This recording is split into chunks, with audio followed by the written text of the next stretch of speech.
Are people already counting out Indiana because of what they lost? And, well, they had a real nice, easy schedule last year to get them to the playoffs. Look, I think we're going to be here today to tell you guys that, one, Indiana might have just been pretty good last year. Two, they're not an easy out at all this year in the Big Ten. Kurt Cignetti comes over from James Madison last year and wakes up the entire world to Hoosier Nation, right? And they go out and win 11 games in the regular season, make the college football playoffs for the first time in their school's history. And while Notre Dame was kind of taking it easy there in the second half, trying to get to the next game, it was a closer game than the rest of that round in the college football playoffs, right? And you're looking at some of the transfer portal guys they get, and you're like, last year you were looking at it, and you and I both said, like, this might be a pretty good team, but we're hesitant about the depth, right? But they stayed healthy all year, and those transfers hit. This year, you got another set of transfers that include Fernando Mendoza, the quarterback. You're looking at a couple of running backs, Roman Hemby, Lee Beebe Jr. You're looking at the wide receiver position, Jonathan Brady, Holden States at tight end, Pat Coogan at center. You were looking at some pretty darn good transfer portal players. One, are they going to play well together? Two, are they going to stay healthy? And three, how does Indiana's schedule this year compare to that of last year, which we remember being fairly easy because we know how important schedule dynamics are in the Big Ten because of the 18-team conference. CD, how are you feeling about Indiana in 2025? Yeah, like you said, people are not talking about them. I feel like Vegas is their over under win totals at 8.5, which to me, Vegas almost seems higher than everyone else on Indiana. I just think you see Penn State, you see Oregon on the road in that schedule, and I think you remember what happened with Ohio State, what happened with Notre Dame. Both games played on the road, and you probably get discouraged. It's like, okay, well, maybe we won't take them for real here. I do think this is a solid roster. They do bring back a lot of guys. Dare I say you upgrade a quarterback too, which I'm excited to talk about. And yeah, which is but I think wild because Curtis Work was awesome last year. unbelievable. And you'll learn a lot by the end of September. Like, I think a lot more than we learned last year because you saw them last year get off to such a scorching hot start, right? You saw them go into UCLA and just dominate them, which is awesome. I think it kind of was like, whoa, okay, maybe Cignetti, maybe Curtis Work, they're on to something over here. And then it wasn't really till October where you just throttled Nebraska on national television where people started taking you seriously. And then obviously you beat Michigan and ended up in the college football playoffs. This year with your schedule, which we'll talk about at the end of the video more in depthly, but Illinois and Iowa are two teams that I think will be really fun. And I think you'll learn a whole heck of a lot about this offense and about this team especially, and what they'll be capable of come October when it really gets tough with Oregon and Michigan State, and then obviously with Penn State later in the season. So a lot of fun. Obviously, Indiana, it's never been a better time to be a Hoosier football fan or a player than it is right now. So obviously they're pumped about it. Cignetti's a guy, obviously re-upped his contract, which is awesome for Hoosier football. But yeah, let's get into this here. So quarterback, I'll start beneath the surface, and then I'll let you talk about Fernando Mendoza because I know you're such a big fan. Grant Wilson, coming from Old Dominion, all right. He lost the job last year to Colton Joseph midway through the season. If you guys follow Sunbelt football at all, which we do, of course, I mean, Grant Wilson is not fantastic, all right?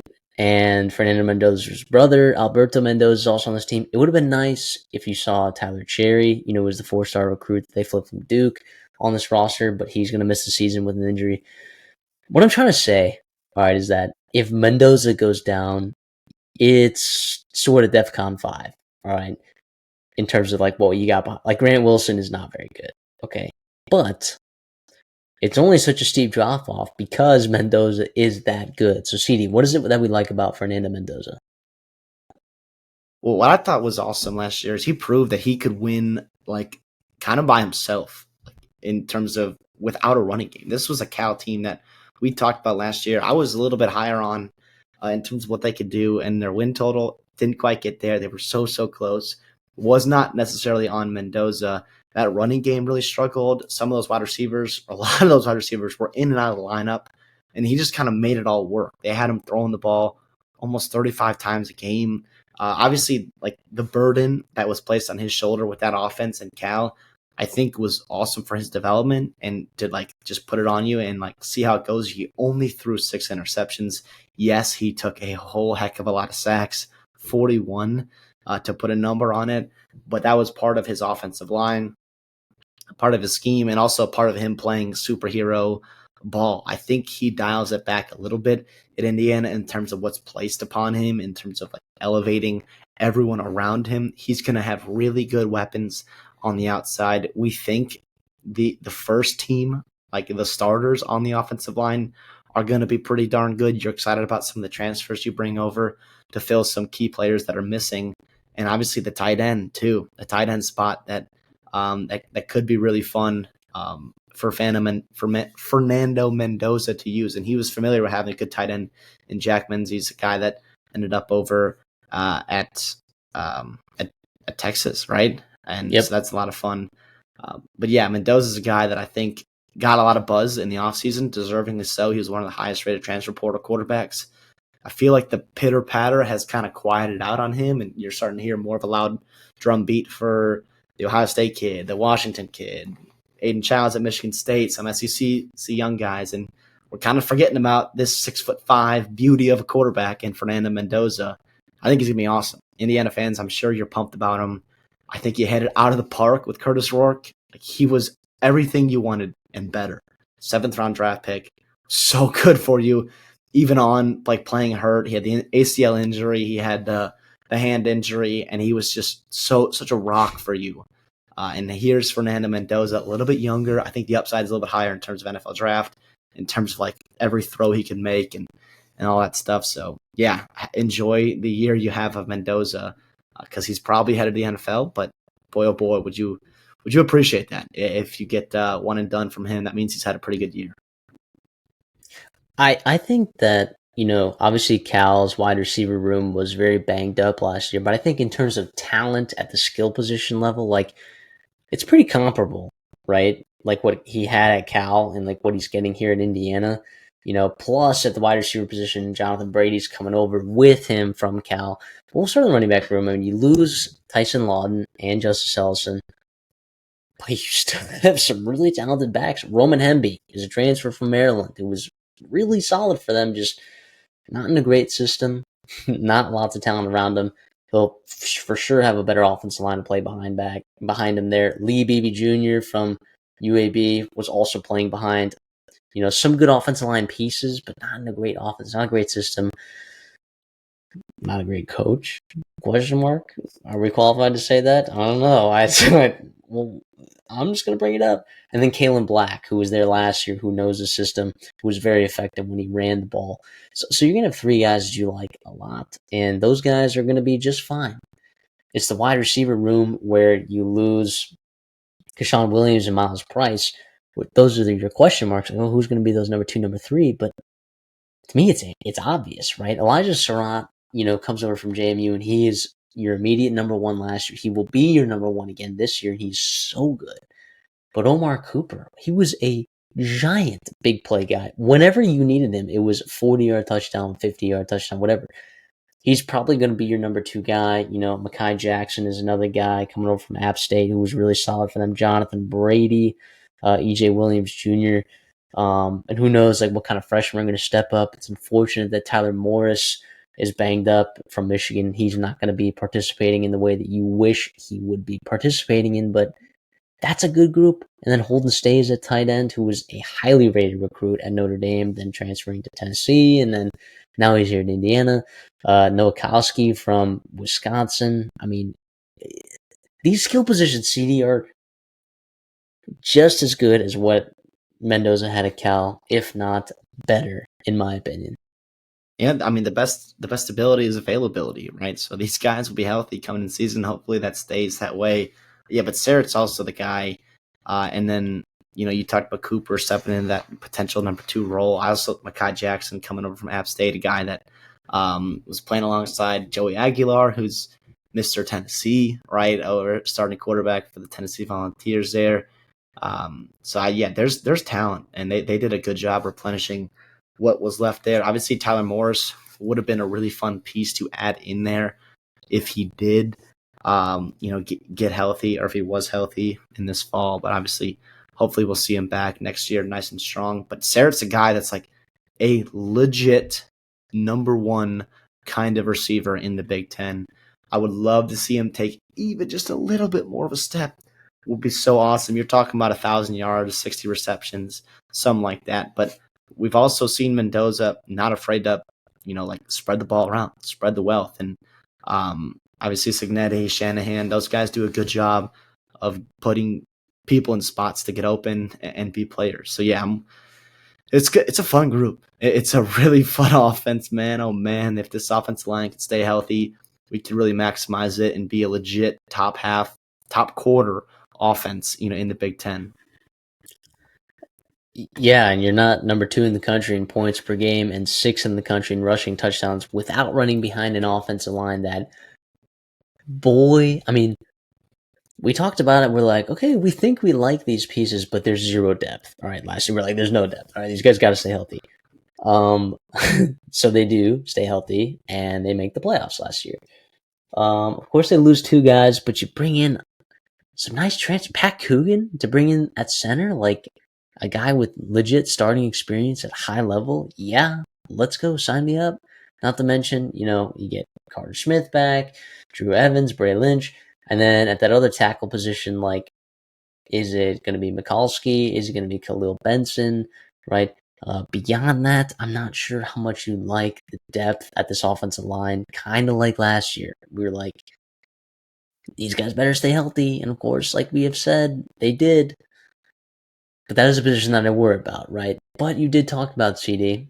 A strength of Mendoza's is that he was able to play behind a not very good offensive line for Cal last year. So is it that big of a worry? Maybe for the potential development of this run game and the ceiling of this team. Yeah, your offensive line definitely needs to play well and needs to stay healthy. But this is one of the probably better offensive lines on paper in the Big Ten from a starting level standpoint, right? Like what tier would you put Indiana's offensive line in? Like, would you put that in them comfortably in that tier 2 in the Big Ten, or would you be bold enough as to put them in the number 1 tier of the Big Ten in terms of best offensive lines in that conference? I think the upside with like freaky athletes, I think you might see a little bit more at Penn State, Oregon. Like, that's kind of where I'm hanging out there in terms of best offensive lines, in the Big Ten. But in terms of like guys that I just want to be out there with me, like, and guys I just trust, yeah, this line's absolutely there. Bob Bosted was a guy that was the only coach that stayed over from the previous regime, Tom Allen, into Kirk Signetti. And we talked about that last year being a key spot because he was going to have to do some work. And boy, did he. Did it come together for them. And he feels pretty good about this group again.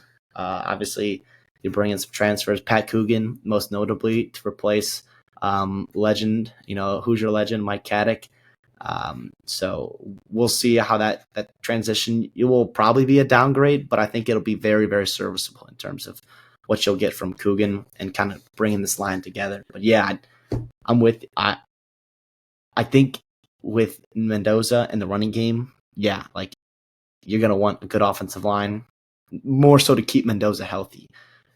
The good news is, like, your toughest games, if you're looking at it, is like weeks 4 and 5, right? Indiana, Illinois, that'll beat you up for sure. But then you have a bye, and then you're at Oregon. So like attrition hasn't really set in yet in early October off a bye week. So you're going to go into Eugene probably as healthy as you're going to be the rest of the way. So with the dynamics of the schedule, it's really not that bad. If you start to have serious injuries at tackle, at center, places, that you don't feel good about the guys behind them, then that's where you start slipping up against teams like Michigan State, like Maryland, Wisconsin, even UCLA, right? Like that's where you start to lose games maybe you shouldn't lose. But at the surface level, with this offensive line, with it being at the top half, top quarter of the Big Ten, yeah, I feel pretty good about this offense potentially reaching its ceiling as one of the better offenses in college football, not just the Big Ten.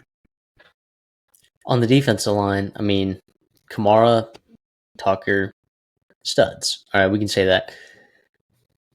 I do want to recognize just how good CJ West was in that spot on that defensive line last year. I didn't expect it, right? You'd seen CJ West, in the portal, and it was a name that I just glossed over. It was like, okay, there's a piece, right? He was absurd last year for them. And of course, he goes to the NFL for good reason. I mean, from a run defensive standpoint, he was second to none in college football in that interior. He was insane. So where do you replace that, right? I mean, you're getting Dominic Ratcliffe from Texas State. Is he a guy that's going to be able to come in there right away and produce at the level that CJ West was? I don't think so, but you're bringing in plenty of transfers here, and it's clear that Indiana prioritized that in the portal because of what they lost. Like, how do you replace that in the aggregate? I'm not sure that you can, which is hard to say because, like, a lot of times, you lose one guy on any, at any position aside from quarterback. You're like, oh, can we make up for that in the aggregate? And that is tough to do with CJ West, man. He was so good. So, of course, Kamara and Tucker, studs, but how are we feeling about, like, the entirety of this defensive line, CD? Yeah, we're just relying upon G5 transfers again, man. And it feels like that GTA meme. It's like, shit, here we go again. If that's what they did last year, right? And it's like, okay, if there's one staff that I trust to do that with, go identify and evaluate. I think they've earned the right to be in that spot where it's like, yeah, I think it will probably work. Yeah, it's going to be worse than last year. Like you talked about the impact CJ West had. That was a gift. That was just given to you in that spring portal. That there was LSU was pounding the drum trying to get CJ West, right? That was a very, very, big recruiting win you got there when he was the most coveted player, in college football in that spring portal at some point. Yeah, we'll see how Ratcliffe, Daly's coming over from Kent State too, right? So we'll see if you can plug and place. But yeah, I'm expecting this group to take a step back. I would love to see Kamara really get after the quarterback, and obviously what he does in run defense too should not be understated either. But what he can do and elevate himself into being a legit day 2 kind of draft pick guy, and then Tyreek Tucker, yeah, like you said, coming back alongside him. So the good news is you're supplementing. Like if you had lost Kamara and Tucker too, with all that, that's where you start to get a little bit more concerned. But in terms of you're losing CJ West, that sucks, and you're not going to replace him, but you don't really have to. I don't think it's going to be the detriment of this roster. It's going to be the interior defensive line. At linebacker, I mean, I don't really have any questions here other than severe injuries. I guess you're kind of testing out what you got there in terms of depth, but you feel good about these top guys, right? Yeah, Fisher, Hardy, Isaiah Jones, right? Those guys, specifically those first two, I expect to be some of the better pairs and a very good pair, a very good group of linebackers in the Big Ten. I feel like those two should be right among the top in terms of elite guys, playmakers, guys that can really get after them, especially if you are getting production from the front four, there from your defensive line. That's where you see Fisher and Hardy really taking steps forward. You talked about the depth. We'll see. But also, Elijah Hardy came out of nowhere last year. And so maybe you get another surprise like that too. And like I said, the staff just continues to churn out overproduction guys last year. So we'll see what they do. But yeah, it's definitely a group, them in the offensive line. That could be definitely a concern of depth in terms of, you see groups. We don't really always talk about linebackers being a key position. Linebacker, long snapper, offensive line, kind of in that group too, tight ends as well. If you're not really talking about them a ton, it's usually a good thing, right? But you will know if you have a bad linebacker group, just because you'll see tight ends and guys wide open over the middle. You'll have runs, miss run fits, a lot of things that teams in the Big Ten will really take advantage of. That's coming from a Minnesota fan here who had to struggle through a couple years of rough linebacker play, and that really hurt us, right? Keep those guys healthy up there. I would say in terms of like proven production, though, Aiden Fisher might be the second to none in the Big Ten. I mean, he was first team All Big Ten linebacker last year with guys like Cody Simon, Jay Higgins, and Carson Schlesinger. And those other three guys, see ya. Pro football calls your name, right? So you look at Aiden Fisher relative to the other linebackers in the Big Ten, you're like, that's probably, right now as we stand today, as we're recording this August 19th, probably the best linebacker in the Big Ten, which makes you one of the best linebackers in college football. So having him just part of that group, like he's going to make players better around. You see it so often where, other linebackers are elevated just by the linebacker standing next to you when they're like an elite athlete, when they're in the right spots, when they're putting you in the right spots. It just makes that in like nose tackle, like a really dominant one, like it just makes everyone around you that much better. So Aiden Fisher, that's a darn good football player right there, and we anticipate him getting, better or just being the same elite Big Ten, all Big Ten first team linebacker that he was last year, just a season ago. And you go to the secondary, and last year, this was the group that I think surprised me big time. Like, we knew that they would have the pieces there. It's like, oh, can they put it all together? I guess we were asking that about a lot of the position groups for Indiana, but boy, was this team really good in the secondary last year. And I think it's going to be really good again this year if I had to guess. Yeah, obviously the headliner is D'Angelo Pond, right? A guy that was freshman All-American at JMU, turned into an All-American as a sophomore for Indiana, was just unbelievable, undersized, right? 5'9", 5'10", whatever he is, but he just played so well in everything they put him into. Tackling, obviously what he did in coverage was incredible too. So he's a stud. He's a stud. You get Amari Farrell back, which is big time. You try to supplement with a couple transfers, right? Luis Moore, Devon Boykin, a couple Power 4 transfers. Amari Knighton, he's a guy that I'm interested to see. He's an interesting guy in terms of what he does and potential athleticism. I think I can see translating. And we do know the staff loves their G5 players, man. They're not taking him for no reason. We'll be interested to see. That NIU team had a lot of talent on it. And we saw that in a couple games when they came together and played really, really well. Will be interesting to see. But obviously, you're expecting guys like Jamari Sharp, Bryson Bonds, guys that are hoping to take steps forward this year, put into bigger roles. But yeah, the headliners are Bonds and Farrell, and then hopefully you get some good solid play from some transfers, and then step ups from Jamari Sharp and Bryson Bonds. But this should be a very good group, right? Again, the same in Illinois, a couple other teams. Like, this should be one of your strengths of your whole roster, just because the stars at the top end of it. Yeah, and you look at the teams that you play, how many really good wide receiver cores are you playing? Because I looked up and down the schedule, and I look at Old Dominion, and I'm like, not necessarily super scary. Kennesaw State, nope. Indiana State, no. Illinois, lots of new faces there. Iowa, not necessarily. Oregon, Evan Stewart being injured definitely presents the conversation, and Tez Johnson going. Michigan State, I think it's pretty decent receivers there, but UCLA, I mean, you lose J. Michael Sturdivant. I mean, Maryland, Penn State, I guess, has some good receivers, but they also lose Trey Harrison. How many really good wide receiver groups are you actually playing on the schedule? And when you have such an advantage with this secondary,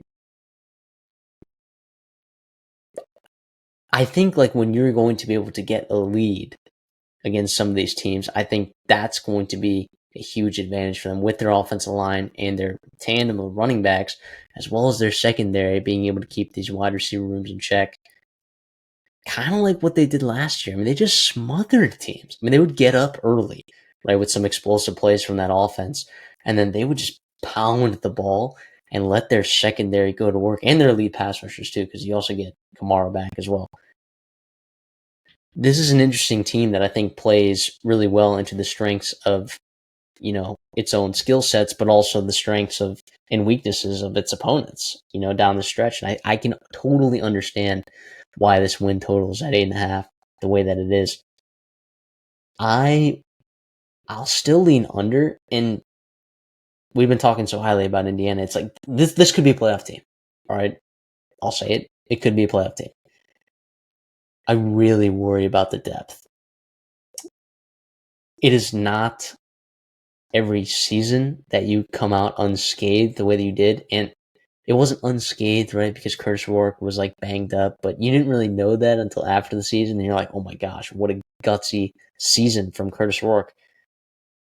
If Mendoza goes down, right? If some of these players in the offensive line go down, if Kamara goes down, if Fisher goes down, like it feels like you got a couple real superstars here, but what do you have behind some of these guys? And on the defensive line, like what does it really look like outside of that, one talented edge and the talented nose tackle that you got there? Like I want to say I'm pretty confident in the defensive line, but I'm just really not confident in the depth on a lot of these positions. So I'll lean slightly to the under, and that is at plus money if people are interested in taking that. But I'm not interested in taking that because I think if they do stay healthy, that they're probably going to the college football playoffs, or at least they're going to be in that conversation.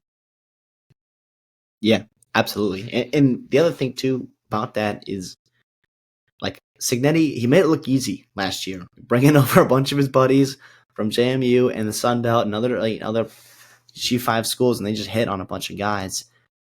It's first of all, too, this is only year 2 of Kirk Cignetti, so building depth. The depth comes from your recruiting classes from the high school ranks.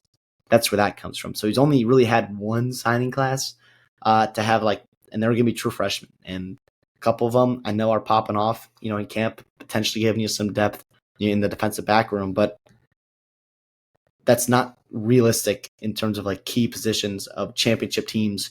Should not be relied upon of depth of true freshmen that maybe aren't ready to play, especially in Indiana, where not all of their true freshmen look like true freshmen who are playing in Columbus, like Jeremiah Smith, guys like that too. So obviously, that's obviously not everyone's Jeremiah Smith. I understand that, but that's also something that just know that not that if the bottom falls out, but if you do see a regression here, if you do see depth really get exposed at times, don't go and just fold the program and go back and crawl into a hole and think you're heading back to dark times as Hoosier football.